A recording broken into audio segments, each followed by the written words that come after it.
大家好，我是叶先生。现在是晚上10点，尽管我们从未见过面，但希望我的声音能给你带来一丝温暖。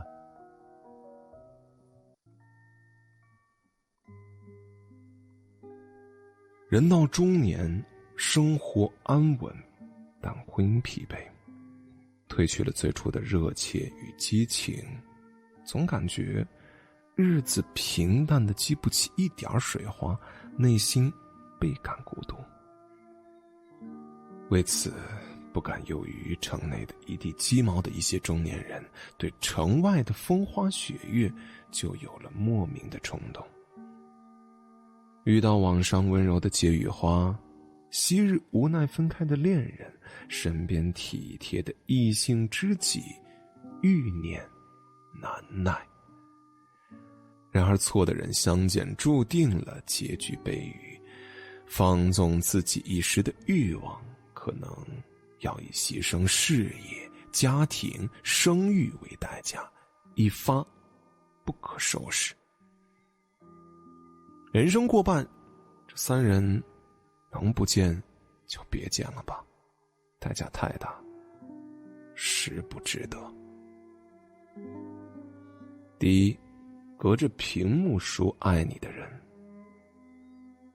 在社交软件遍地开花的网络时代，许多人隔着屏幕打发着自己无处安放的寂寞，尤其是中年男人，容易在乏味的生活中躁动不安，抵制不住纷繁的诱惑，于是偷偷地开展网恋，只想私会手机另一端的粉红佳人。一张身材姣好的照片，几句善解人意的话语，就以为遇到了真爱。你一掷千金想见他一面，而他找尽借口推说下一次，欲拒还迎的态度，让人泥足深陷。但其实他在手机那端深情款款地说爱你，不过是一场欺骗。毕竟他动动手指就能得到一个人的青睐，没有比这更划算的事了。最后的结局是，你失了钱财，也失了对婚姻的忠诚。隔着屏幕聊一个人是不用负责的，一旦招惹，不仅迎不来人生的第二春，反而会掉进一个无法挣脱的陷阱。正如这句话所说，网络上的爱情很少有人愿意花时间认真去喜欢一个人，这个聊不动马上就告辞，下一个更怪。正所谓屏幕爱情不过是一个见钱眼开，一个见色起意。在路遥马急的人间，忠于婚姻和身边伴侣共度四季交换，才是最好的选择。第二，曾经相爱又分开的人。初恋对于很多男人而言是心头永远美好的一缕白月光，人至中年仓皇半生，滋味尝遍，越来越怀念青葱岁月的痴狂和那个爱而不得的恋人。即便时隔多年再度重逢，依然惊艳。有的男人为了圆当时的遗憾，不顾一切抛下所有，也要见到曾经相爱又分开的人，热烈过后徒增后悔。记得电影《港囧》中的徐来就是这样，为了见到曾经志同道合的初恋情人杨一，冷落了妻子菠菜，甚至排除万难，只为见初恋一面。当见到初恋杨一，徐来百感交集，想和他再续前缘，又想到妻子情深意重，陷入万难。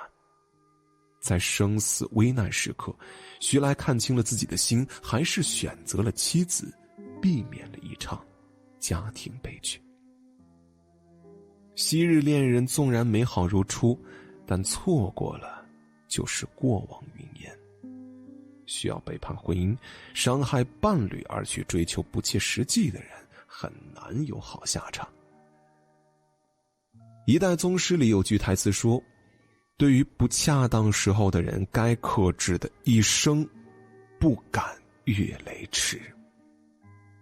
人到中年，已经有了家庭，就应该守心自律，安安稳稳的过日子，珍爱枕边人，珍惜来之不易的手中幸福。第三，身边对你有想法的异性。都说异性之间交往一定要把握好度，过度则成灾，过度则生变。在没有工作的那一年中，宋泽林和女友何宇恋爱了10年，两个人都30多了，期待买了房子就结婚。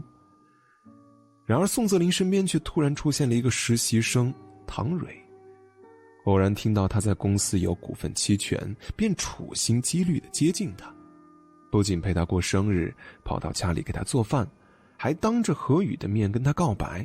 宋泽林没能抵挡住唐蕊的主动，与女友分手。当公司的期权只兑现了30万，唐蕊果断离开，最终宋泽林人财两失，悔不当初。中年的男人有着成熟的魅力，事业上也小有成就，身边难免出现对你有想法的异性。明知你有了另一半，还刻意接近你讨好你的人，若不是为了你身上某些好处，就是早已经想好了怎么算计你。不要被甜言蜜语所蒙蔽，丧失了判断，又丢了防备。和异性相处，不要任由别人亲近产生暧昧，也别过去主动撩拨生出情愫，否则不但会引发感情的矛盾，还会有损人品和名声。过近的异性关系当断则断，反受其乱，该放不放，必被其伤。人到中年，总有些过去心生怀念，总有些遗憾不得圆满，总有些热情没有消减。别沉浸在表象的诱惑里，你费尽心思去见的这3种人，或许能带给你短暂的快乐，但片刻欢愉过后，就是无尽的深渊。冲动总是要付出代价的。成年人最好的生活态度，不是凡事随心放纵自如，而是既然选择了身边之人，余生所有情绪情怀便只给这个人。余生不长，爱一人，守一人，心定一人，人生方能安暖。